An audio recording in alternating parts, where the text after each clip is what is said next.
మధుసూరాచారి గారు మా గురువు అమ్మాయి డైరెక్ట్ తక్కువ టైం ఇచ్చిండు కాబట్టి అసలు ఈ దాసు సురేష్ ఎవరు, ఎందుకు ఈయన ఎంత ఆవేశపడుతున్నాడు, ఎందుకు ఆరాటపడుతున్నాడు అంటే దాని వెనకాల చెప్పాలి. కృష్ణన్న శిష్యుడిగా ఒక కార్పొరేట్ కంపెనీలలో పనిచేసి ఆయన ఒక 4-5 మల్టీనేషనల్ కంపెనీకి సీఈఓగా పనిచేయగల శక్తి ఉండి ఈ గల్లీలలో ఢిల్లీలలో తిరుగుతుండే ఏందని ఆయన గురించి ఎంక్వైరీ చేస్తే వాళ్ళ నాన్న ఒక ఫ్రీడమ్ ఫైటర్ లాగా ఒక ఫైటర్ కమ్యూనిటీ నుంచి వచ్చి మార్కండేయ ఋషి వారసత్వంతో టైగర్ నరేంద్ర వారసత్వము, మన ఆచార్య కొండా లక్ష్మణ్ బాబు గారి స్ఫూర్తితోటి ఇంకా చాలా మంది పెద్దలు ఉన్నారు. ముఖ్యంగా మార్కండేయ ఋషి ఏ విధంగా అయితే యజ్ఞం చేసి ప్రజలందరికీ ఉపయోగపడ్డాడో ఇలా దాసు సురేష్ పైసలు లేకపోయినా గల్లీ అయినా ఢిల్లీ అయినా, ఢిల్లీలో నాకేమైనా అవసరం వస్తే 10 నిమిషాల్లో 10 మంది ఎంపీ ఫోన్ నెంబర్లు ఇచ్చి అపాయింట్మెంట్ ఇప్పిస్తాడు. అంటే అంత సమర్థుడు మీకు లీడర్ గా ఉన్నందుకు ప్రత్యేక ధన్యవాదాలు. అయితే ఈ స్కూల్ కి లీడర్ ఎవరంటే మా కృష్ణన్ననే.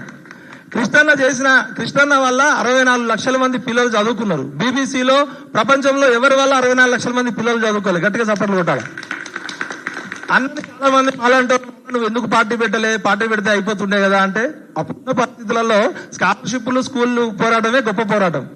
అన్న చేసిన పునాదిని మనం బేసుకొని ఇంతమంది లీడర్స్ తయారు చేశారు. అన్న లీడర్ల ఫ్యాక్టరీ తయారు చేసిండు. ఇప్పుడు ఇక రాజకీయాలు సిద్ధాంతాలు పక్కకు లేకుండా ఒక జర్నలిస్ట్ గా మీ తమ్ముడుగా సూటిగా సుత్తు లేకుండా చెప్తున్నా. బీసీ రాజ్యాధికార సమితి, రాజ్యాధికారం ఎట్లా వస్తుంది చెప్పండి? రాజ్యాధికారం ఎట్లా వస్తుంది? ఏది ఎవరైనా చెప్పండి అన్న, రాజ్యాధికారం ఎట్లా వస్తుంది? అసలు ఎవరికైనా రాజ్యాధికారం ఎట్లా వస్తుంది? ఓట్లు వేసుకుంటే వస్తుంది. అంటే ఓటు ద్వారా రాజ్యాధికారం వస్తుంది. మరి 75%, 143 కోట్ల మందిలో 73 కోట్ల మంది మనమే ఉన్నాం కదా. ఎస్సీ ఎస్టీ బీసీలు కలిస్తే 90 మంది ఉన్నాం కదా. మరి మనం ఎంతసేపు మన ఓట్లు మనం వేసుకోకుండా ఎన్ని ఉద్యమాలు చేసినా కూడా, అంటే మన ఓట్లు మనం ఎందుకు వేసుకోవట్లేదు అంటే, ఉత్తరప్రదేశ్ లో కాన్షీరామ్ అనే వ్యక్తి సైకిల్ మీద తిరిగి ఉత్తరప్రదేశ్ లో మాయావతి అనే స్కూల్ టీచర్ ని 4 సార్లు సీఎం చేసిండా లేదా? బీహార్ లో, మధ్యప్రదేశ్ లో, ఉత్తరప్రదేశ్ లో అన్ని రాష్ట్రాల్లో బీసీలు సీఎంలు అయ్యారా లేదా? ఎట్లా అయ్యారు? ఒక కర్పూరి ఠాకూర్ అనే ఒక నాయి బ్రాహ్మణ్ గారు 40-30 ఏళ్ల క్రితమే ఒక పేద కర్పూరి ఠాకూర్ సీఎం అయిందా లేదా? లాలూ ప్రసాద్ యాదవ్, ములాయం సింగ్ యాదవ్, చిరంజీవులు గారికి స్వాగతం. మన బీసీ ఇంటెలెక్చువల్ ఫోరం సిద్ధాంతకర్త దయచేసి స్టేజ్ మీదకి రావాలి. దయచేసి వీఐపీలు వచ్చినప్పుడు మీరు డిస్టర్బ్ కాకండి. వాళ్ళు పెద్దనలే, మన పెద్దనలే, వాళ్ళు గౌరవంగా వస్తారు. సమయం తక్కువ ఉంది, చాలా మంది పెద్దలు ఉన్నారు కాబట్టి అమ్మ డిస్టర్బ్ చేయకండి దయచేసి. సార్ ఇటు రండి, సార్ ముందుకు రండి.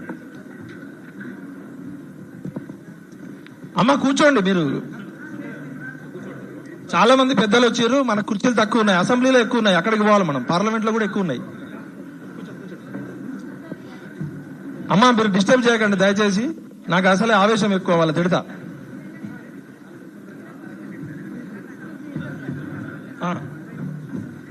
తల్లి లొల్లి బంద్ చేయమ్మ. డీ క్యాస్టిఫికేషన్ అండ్ మనకి అసలు డీ క్యాస్టిఫికేషన్ తెలుసా? నేను ఒక మున్నూరు కాపు పటేల్ని, నేను ఒక చాకలోళ్ళ ఇంటికో మంగళోళ్ళ ఇంటికో వెళ్ళి అన్నం తింటానా? ఎంబీసీలతో నేను ఒక మున్నూరు కాపు పటేలు బీసీ గురించి మాట్లాడుతూ మైకి పట్టుకున్న నేను నా కులాన్ని మర్చిపోయి కిందున్న ఉప్పరోల్లో లేకపోతే పిచకుంట్లోల్లో లేకపోతే ఏమనుకోదు వంశరాజులు అట్లాంటి వాళ్ళ కులానికి నేను వెళ్తున్నానా? అసలు ఫస్ట్ నేనే డీ క్యాస్టిఫై కాకపోతే బీసీలకి రాజ్యాధికారం ఎట్లా వస్తుంది? D classification, D caste D classification. నేను నా కొడుకు హైదరాబాద్ పబ్లిక్ స్కూల్లో చదువుతున్నాడు, మా నాన్న ఒక 40 ఎకరాలు అమ్మిండు రాజకీయాల్లో. నేను నాకన్నా పెద్దన్న మున్నూరు కాపు ఉదర ఇంటికి పోతున్నా కానీ నాకన్నా పేద ఉన్న మంగళోళ్ళ ఇంటికో చాకలోళ్ళ ఇంటికో కమ్మరోళ్ళ ఇంటికో పోట్లే కదా. ఫస్ట్ మనకి కూర్చోన్న 2 తెలుగు రాష్ట్రాల్లో ఎందుకు మనకి రాజ్యాధికారం రాలేదంటే, ప్లీజ్ డిస్టర్బ్ చేయకండి, మీరు తిట్టేస్తా నేను, నాకు అసలు బీపీ ఎక్కువ. డీ క్యాస్టిఫికేషన్ అండ్ డీ క్లాసిఫికేషన్ అనే దాని మీద తమిళనాడు, కర్ణాటక, కేరళ, ఉత్తరప్రదేశ్, బీహార్ లో తాత్విక పునాది జరిగింది. జ్యోతిబా పూలే, నేనేమైనా తప్పు మాట్లాడితే విశారదన్ మహారాజ్ అని కరెక్ట్ చేస్తాడు. జ్యోతిబా పూలే, సావిత్రిబాయి పూలే ఎవరిని తయారు చేసిర్రు?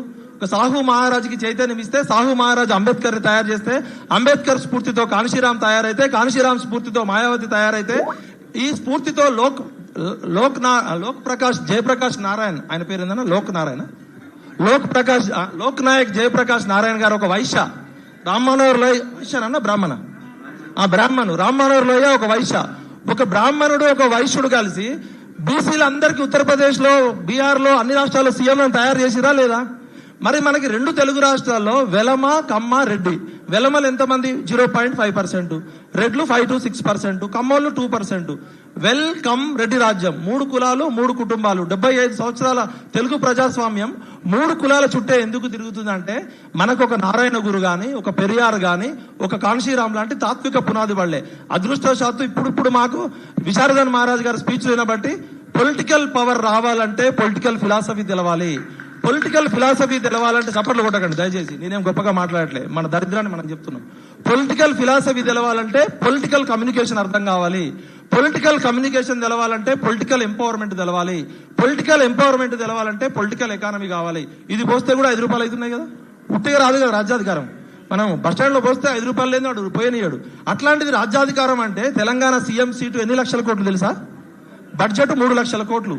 5 సంవత్సరాలు, బాబు డిస్టర్బ్ చేయక, మాధవ్ ఫోన్ మంచి, సంవత్సరానికి 3 లక్షల కోట్లు.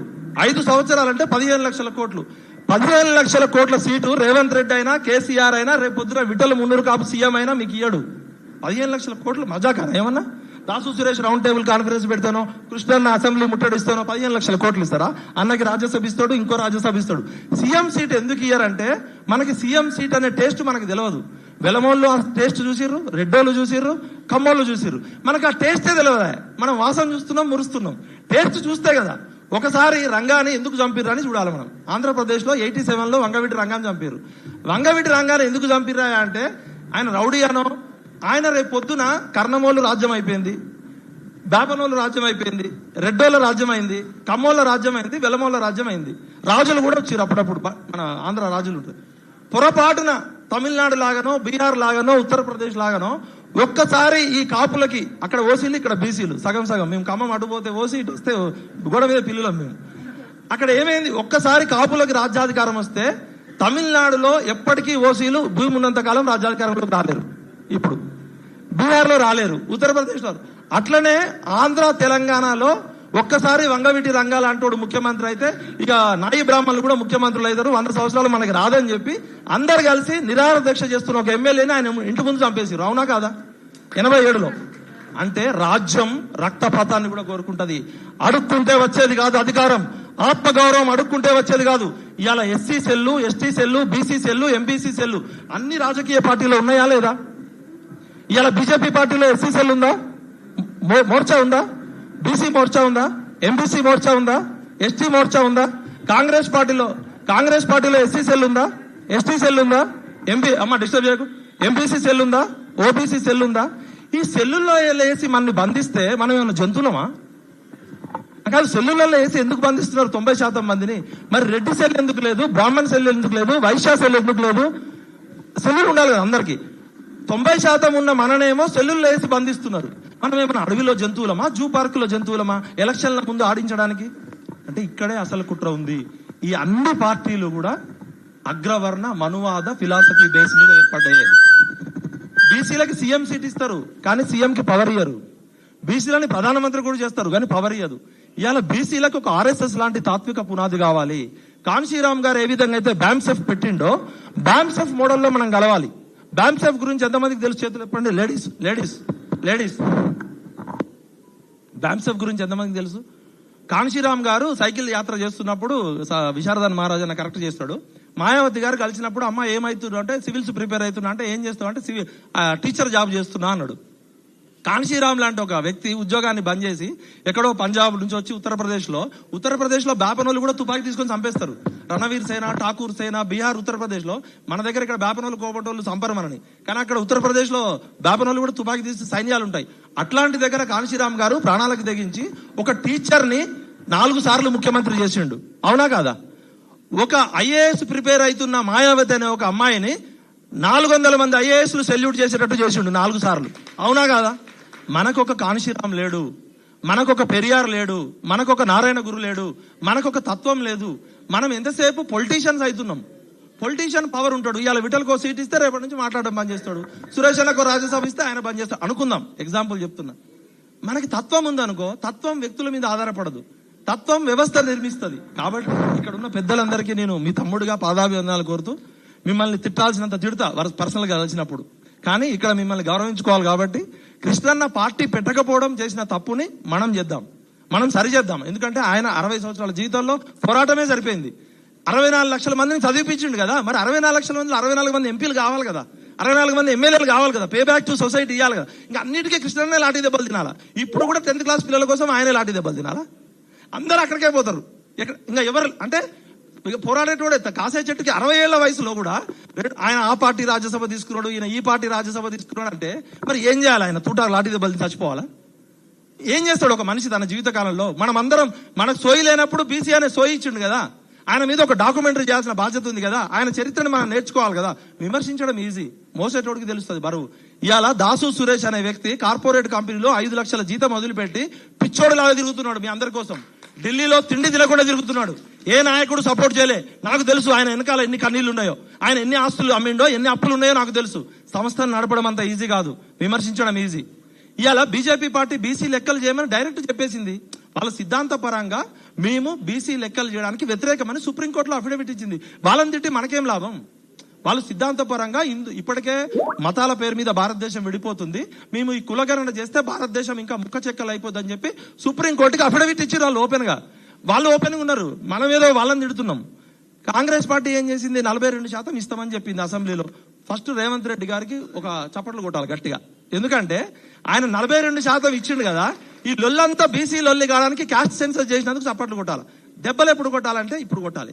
ఈ 42% మోడీ అడ్డుకుంటున్నాడా, లేకపోతే అమిత్ షా వచ్చి అడ్డుకుంటుండా, మోహన్ భగత్ వచ్చి అడ్డుకుంటుండా? 42% ఇచ్చేయచ్చు కదా. ఇక్కడ ఇప్పుడు ఇచ్చేయడానికి ఎవరు అడ్డుకోవట్లేదు కదా, చట్టం చేయడానికి అడ్డుకుంటున్నారు. నువ్వు 42% కాంగ్రెస్ పార్టీలో పోస్ట్ ఎమ్మెల్యే సీట్లలో, ఎంపీ సీట్లలో, వార్డు మెంబర్, జెడ్పీటీసీ ఎవడు అడ్డుకుంటాడు? రాహుల్ గాంధీ మెచ్చుకుంటాడు కదా. అరే బద్మాష్ మాటలు బంద్ చేయండి ఇప్పటి నుంచి. బీసీలు సోయికి వచ్చిర్రు ఖబర్దార్. ఈ రాజకీయ పార్టీల బొక్కలన్నీ బయట పెడతాం.